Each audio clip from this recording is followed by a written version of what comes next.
कहते हैं कि स्त्री बना के ब्रह्मा जी भी नहीं समझ पाए कि वो क्या है। वो इतनी रहस्यों से भरी हुई थी कि ब्रह्मा जी ने भी कहा कि भाई हम नहीं समझ पा रहे इसको। तो जब देव को भी नहीं समझ में आ रहा, जब देवताओं को नहीं समझ में आ रहा कि स्त्री कैसी है, तो जो आम इंसान है वो तो समझ ही नहीं सकता। खैर, तिर्या चरित्र एक ऐसा शब्द है जिसमें उसके चरित्र के बारे में एक ऐसा चरित्र दिखाया है जो अच्छा भी है और जो बुरा भी है।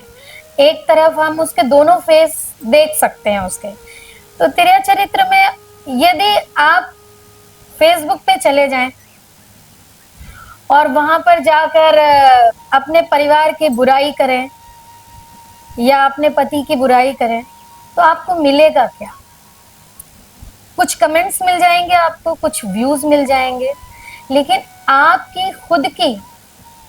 आपका खुद का चरित्र क्या रह जाएगा? स्त्री का चरित्र एक ऐसा होता है जिससे लोगों को सीखने की जरूरत होती है कि लोग उससे कुछ सीखें। माँ से लोग सीखते हैं, बहन से लोग सीखते हैं, पत्नी से भी लोग सीखते हैं, लेकिन कुछ अहम ऐसा आ जाता है, हो सकता है कि कुछ पत्नियों से नहीं सीखते।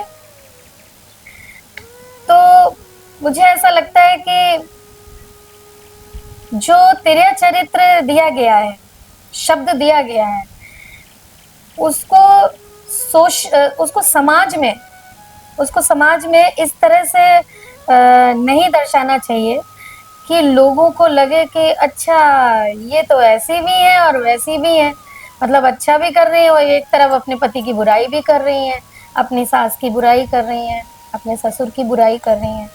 तो ऐसा नहीं होना चाहिए। तो हो सकता है इसको भी हम लोग कहते हैं कि ये भी तिर्या चरित्र है। लोग अपने घर की हर चीज इस तरह से शेयर करते हैं जैसे सब उनके घर का अंग है, पर सब नहीं होते हैं। सबकी नजर एक सी नहीं होती है। आप सोशल मीडिया में जो भी डालते हैं, कहते हैं ना नजर भी लगती है। तो यहाँ पर अगर क्या कहते हैं कि आपने कुछ अच्छा डाला तो लोग आपसे प्रभावित होते हैं, लेकिन अगर आपने कुछ निगेटिव डाल दिया तो लोग आपको ही उल्टा बोलेंगे, आपको ही उल्टा कहेंगे भाई ये तो तिर्या चरित्र दिखा रही है। मेरी जान पहचान में ऐसे कई लोग हैं जो आगे कुछ और होते हैं, बात करते हैं तो कुछ और दिखते हैं। ऐसा लगता है कि परिवार को उनसे ज्यादा कोई समझ नहीं सकता, लेकिन जब पीछे की घटनाओं को देखो तो लगता है कि इनसे क्या संभलेगा घर। जो खुद को नहीं संभाल पा रहे, जो सिर्फ बड़ी बड़ी बातें कर रहे हैं, तो वो बड़ी बड़ी जो बातें हो रही है ना फेसबुक पे, उनको बंद करना चाहिए।